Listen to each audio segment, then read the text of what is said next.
L'histoire du nez carotte, premier épisode des aventures de la famille souris. Il y a très longtemps, dans une grande maison à la campagne, vivait une famille de souris. Elle avait élu domicile dans un petit trou situé sous l'escalier de la grande maison, près du placard à balai. Ce détail a de l'importance, vous allez bientôt comprendre pourquoi. La famille souris était composée de monsieur et madame Moustache et de leurs 3 enfants, Pantoufle, Lila Carousel et Grignotte. Contrairement à ce que l'on pourrait penser avec un prénom pareil, Pantoufle était un souriceau très curieux et avide de découvertes. Il aimait vivre des expériences dangereuses et il sortait souvent hors de son trou, qu'il trouvait d'ailleurs bien trop petit pour lui.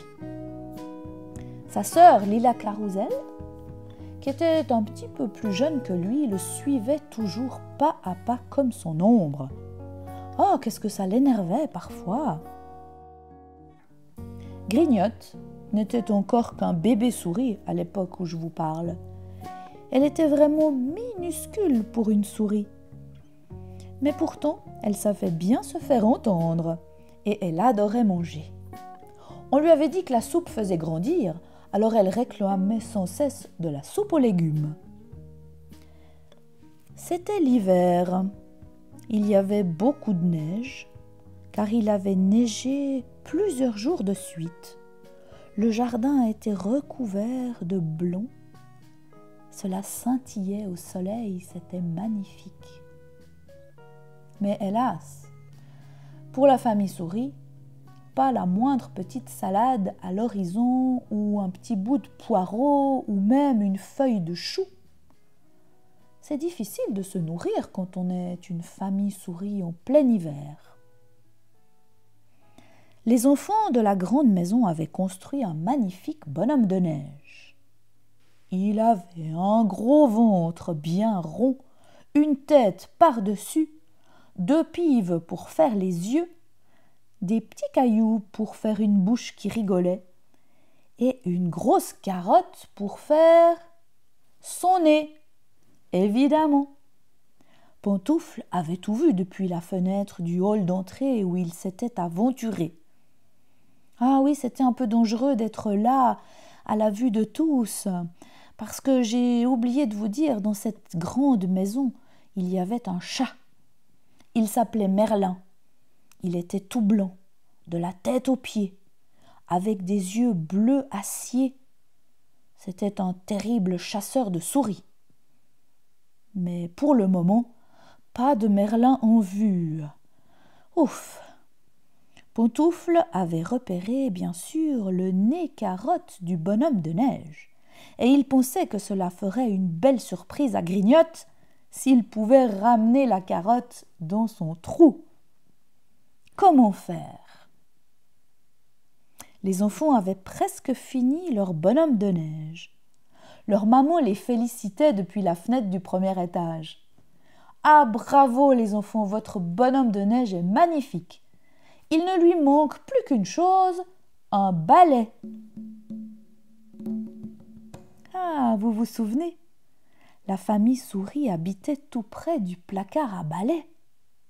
Ni une, ni deux, Pantoufle se glisse entre les poils du balai et s'y accroche. Les enfants ouvrent le placard, se saisissent du balai sans voir la petite souris, et tout joyeux et pressés, ils vont installer le balai entre les bras de neige du bonhomme de neige.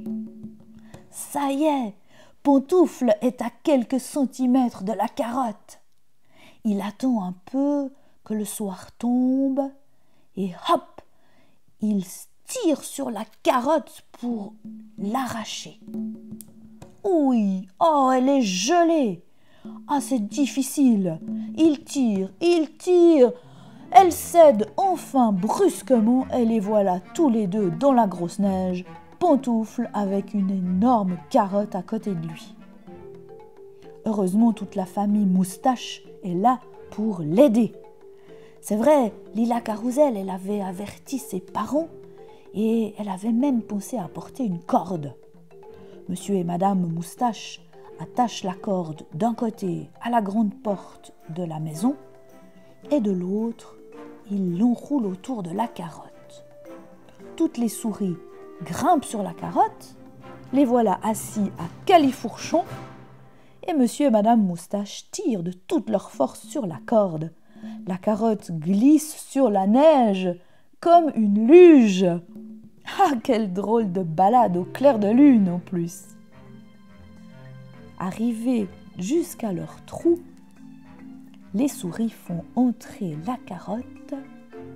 Ils se réchauffent ensuite autour d'une bonne soupe de carottes.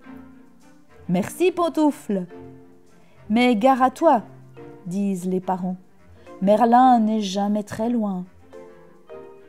Le lendemain matin, les enfants sont bien étonnés. Maman, la carotte de notre bonhomme de neige a disparu. Leur maman leur explique. Ah, c'est sûrement quelqu'un qui en avait besoin. Les temps sont durs en hiver pour les petits animaux autour de la maison. Elle ne savait pas que la carotte avait nourri toute une famille de souris.